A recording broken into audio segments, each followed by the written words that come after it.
You are watching KUTV Primetime News with Irene Mwangi. Thank you for staying with us. Now, in our discussion tonight, we'll be focusing on matters environmental conservation. Now, when it comes to cooking, most people are used to using traditional means of cooking, that is the use of firewood and use of charcoal. But a company has come up with alternative way of conserving their environment while providing solution for cooking fuel. And I talked to Koko Network, which is offering the solution. I talked to Sophie Odupoy, who's the head of public relation in Koko Network. Take a listen. Thanks indeed, Ms. Sophie, for making time. Can you tell us who you are and what you do here at Koko Network? My name is Sophie Odupoy. I'm head of public affairs at Koko Networks. Yeah. Cocoa fuel has been embraced here in the country. Now, when you look at it, it has environmental impact as well as business impact. So when you started Koko Network, was it more about the business gap, or was it more environmental, looking into more option of conserving the environment? Okay, very interesting question. Thank you, Irene. So looking back, in 2005, we have two co-founders. One is Greg Murray, the other one is Sagun Saxena. They visited East Africa around 2005, and they saw that very many people were using charcoal. And they realized the use of charcoal leads to deforestation. So they realized there has to be a better solution for us to reduce cutting down of trees, and leading to climate change. We know deforestation is one of the causes of climate change. So they said there has to be a better way, and there has to be a better solution that we can provide to these people for them to be able to cook. We know we need food to survive. So cooking is something that you do every day. Yeah? So they went back and thought through a solution that will not cause cutting down of trees.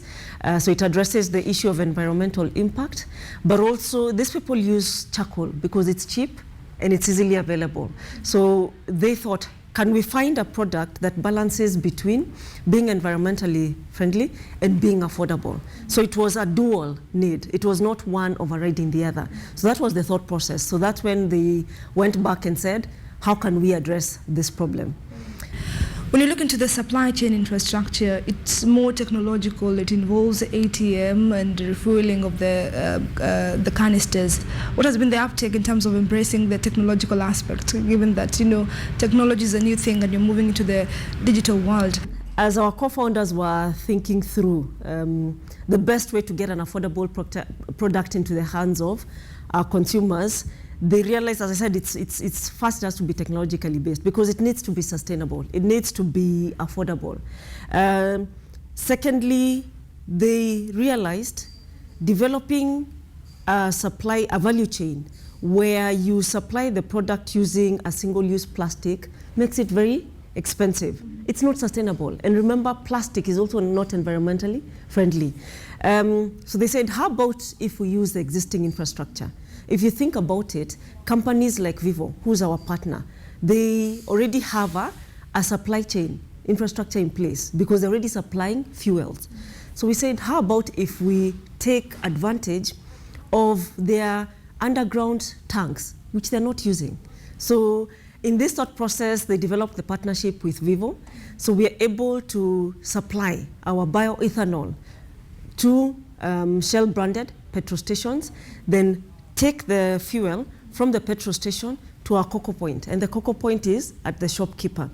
And then a person who's bought a Koko cooker has a fuel canister, which they come and refill. As we were developing this value chain, we were doing it in partnership with consumers. So when they set up here 6 years ago, they developed a network of 1,000 consumers whom we tested repeatedly. Right now we're in version 6, both of our cooker and our Koko point. So it's the consumers who through the partnership, enabled us to fine-tune and make sure that the method of them being able to use the product is user-friendly.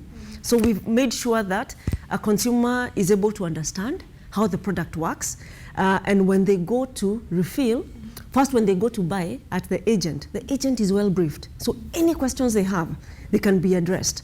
The agent walks them through how to use and how to refill. And then they also, we make sure that they know how to refill the cooker before they leave, so that when they go home, they don't struggle. So it has been a user-centric experience. We've not developed it from our perspective as a business.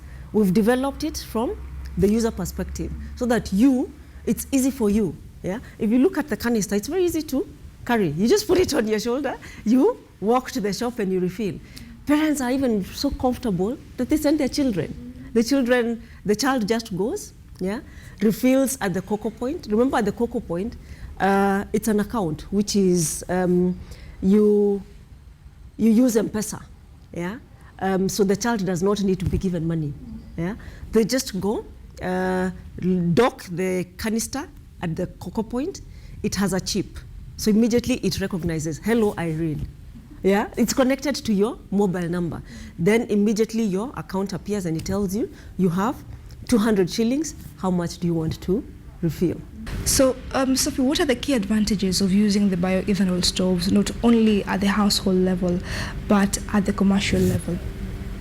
The product is used both in the house, and also you'll find people who have vibandas, yeah, also have, they've actually changed to use our product. Why is this? One, first, it's affordable. As I said, it's very affordable. The Koko cooker itself right now retails at 2021. Yeah? 2-burner cooker stove. If you do a comparative with any other cooker in the market, for a 2-burner, it is really affordable, 2021. And within that 2021, you get the canister and 2 free refills. A Koko canister is 2.3 liters. Right now, at our current price, it costs 161 shillings to refill it. Yeah? So first, it's affordable. Secondly, whatever amount of money you have, when you want to refill it, for as little as 30 shillings, you can get fuel. So if your fuel runs out, yeah, that day, and you only have 35 shillings, 40 shillings, 50 shillings, we are able to refill. And we're not charging you more when you refill at 30 shillings as compared to when you refill at 160. It's the same price per liter. So we're not penalizing you for having a smaller amount of money. Thirdly, we said it's very easy to use. Yeah? Most importantly for us as Koko Networks is it's safe. Yeah? Safety is a core value for us as Koko. We want to make sure you as a mother, you as a user, you're very confident that this product does not cause any harm to yourself, to your kids. Yeah? If you just happen to leave it open, this is not an uncompressed gas. Yeah? It's not a compressed gas, sorry. It is an uncompressed liquid. So even if you leave it open, it does not, whatever dissipates into the atmosphere is very little. So you can actually come and still light it with no effect on the environment. Secondly, that canister can only dock on the cooker or on the Koko point. You cannot access the fuel in between. You can't, yeah? Because people keep saying bioethanol is an alcohol. First, we've denatured. We've put a component in that makes it, it is no longer drinkable. If you try and drink it, it will cause you to, you'll have to throw up. Yeah? So we've made sure it is not something that people can use as alcohol. So you cannot access it.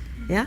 If that canister falls, it can't break. It is made of very heavy, durable material. And as I said, there is nowhere where you're interacting with the ethanol. So we've made sure that from you as a household, you're able to cook easily with it, yeah, for a low amount of money.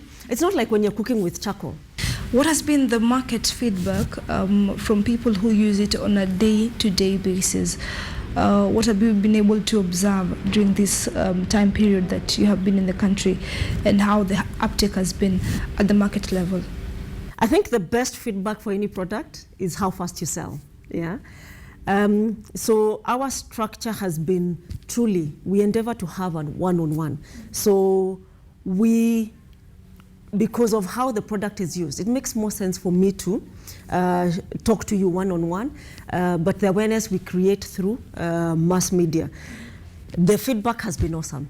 Yeah, we are growing 5 times since we launched in February 2019. The growth has been 5x right now. As of now, we are present in 4 counties, Nairobi, Kajiado, Machakos, and Kiambu. And to date, we have close to 200,000 households in under 1.5 years who are already using our product. The best feedback is positive word of mouth. So every consumer who hears about it, uses it for themselves, immediately tells their network of friends. So that is how we are seeing our demand growing.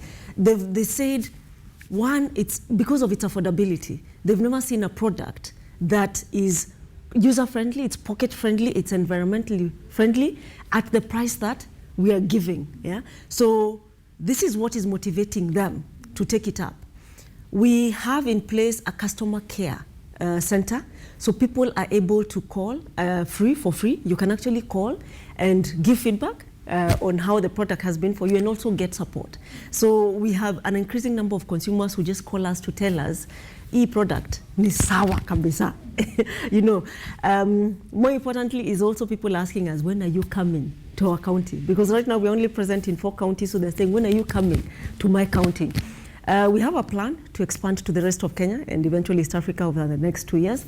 But first we want to make sure that we meet the demand within the 4 counties. So it doesn't make sense to try and spread our footprint very wide, just to make sure we're present everywhere. We want to make sure first, within the areas where we are present, we have met each and every customer. So the feedback has been great.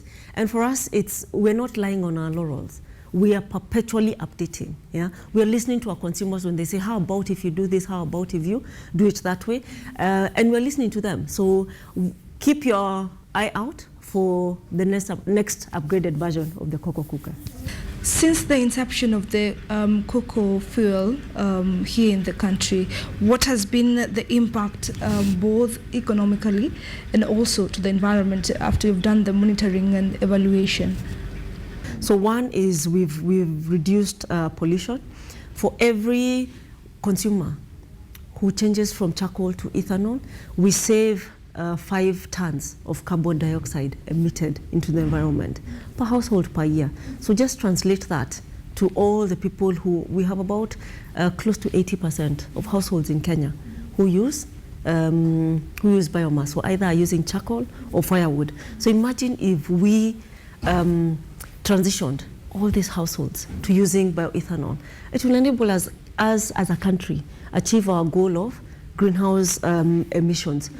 From an economic perspective, as we said, we are saving people money. It's more money into your pocket because you're using less. The cost of ethanol is lower when you compare it with charcoal. We are 50% cheaper than charcoal. So we save you money. More importantly, we save you time. So tell us some of the key aspects that have given you key advantages as compared to your competitors, which are the traditional means of cooking and also the LPG gas here in the country. So Koko has set itself apart, and we have an IP. Our technology platform is an intellectual property, so it's protected. But that's not to say that competitors can't come and look for a way of setting up a similar one. We're very open in talking about our supply chain infrastructure. Competition just enables us to deliver a better product to the consumer and be able to take them away from charcoal and kerosene. If we're able at the end of the day to reduce deaths due to household air pollution, to reduce the impact of deforestation, it will be all good for Kenyans at large. During your time since 2018 that you've been here in the country, there's some of the challenges that you've faced. Perhaps what are some of the key challenges that have made it difficult to mushroom even further here in the country? One is the supply of ethanol. Yeah. So first, as a company, we approach it from a 360. So it's not only the downstream. We want to make sure that we grow the ethanol industry. So we're working very closely with the Ministry of Agriculture as we endeavor to provide incentives for people to set up factories grow sugarcane or they can grow cassava. There are various sources that can supply ethanol. So to address the challenge of locally available ethanol, because if you think about it, locally available ethanol will be cheaper than internationally sourced ethanol, because we pay import duty and we pay VAT on the bioethanol. So we want to grow the local market so that we are able to empower the farmers, empower an industry for bioethanol, but also be able to provide our customers with an inexpensive and locally available bioethanol. So that has been our first challenge. Second is, as a growing industry, we are seeking incentives from the government in terms of VAT exemption and import duty, zero rating. Import duty exemption. Effective July this year, the government of Kenya exempted bioethanol from VAT, which enables us to pass on that cost to consumers. Yeah, so that is one area that we are working closely with the government to be able to get the costs reduced. As with any growing company, if you even think about some of the large companies, you know, Safaricom, etc. At the beginning, it was a challenge for them to overcome that hurdle of convincing consumers by the telephone, you know, do this, do the other. So it's a partnership with government for us to be able to have the exemptions within a certain time period. And once the product has taken root in the market, we can truly then say the VAT can be returned, the import duty can be returned, and we'll be able to have a larger base on which they can apply the VAT and import duty. So that has been the primary challenge. The clean cooking sector is still young. LPG is one of the products that are available in addition to ours, bioethanol, in addition to biogas. So you can see there are multiple. Electricity is also clean cooking. Yeah. So we face the challenge of convincing people that you need to take up a clean cooking solution. Yeah. Because it's best for you. If you think about it, people are very comfortable with what they've always known, and they get used to using it. So you find people who are very comfortable using charcoal. So that's why I say it is a one-to-one conversation.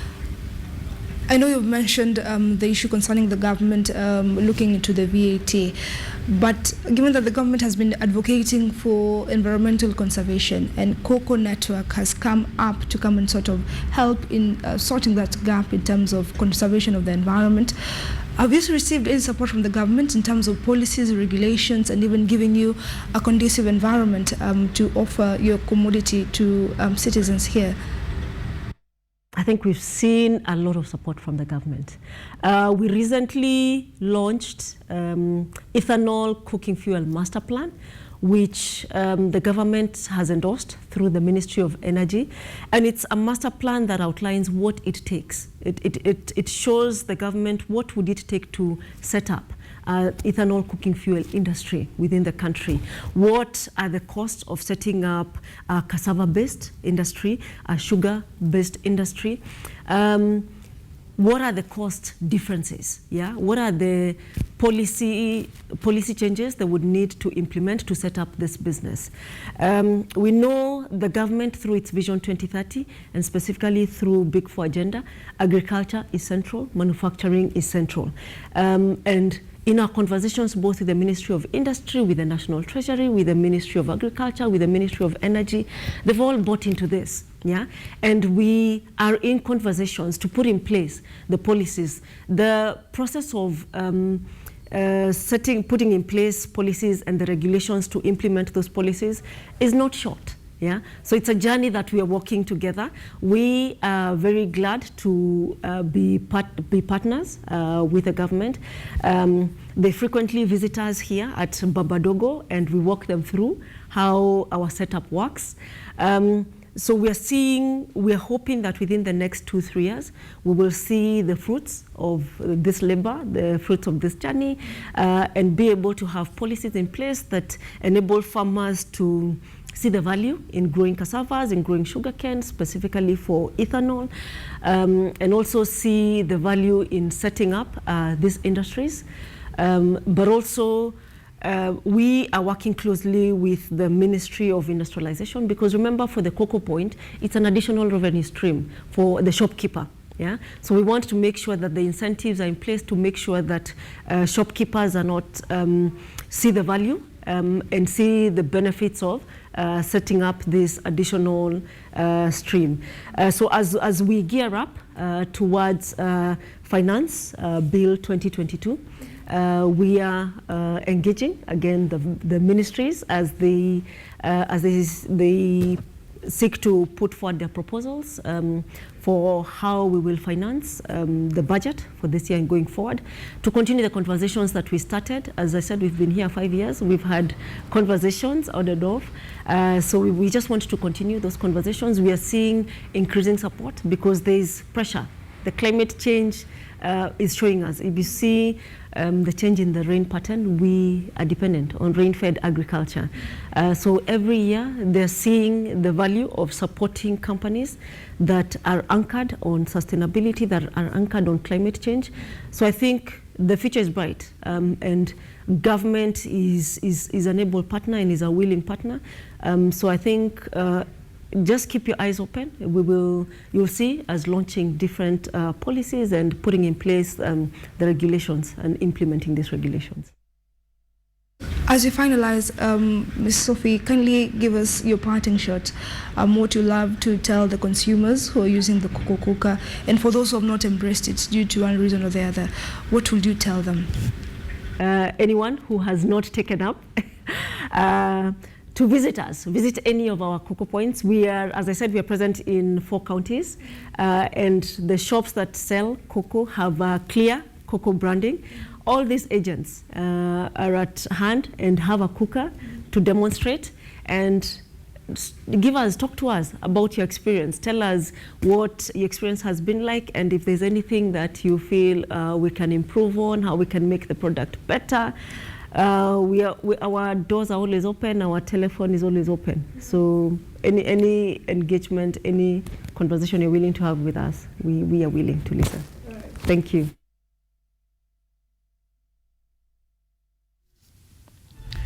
All right, there you've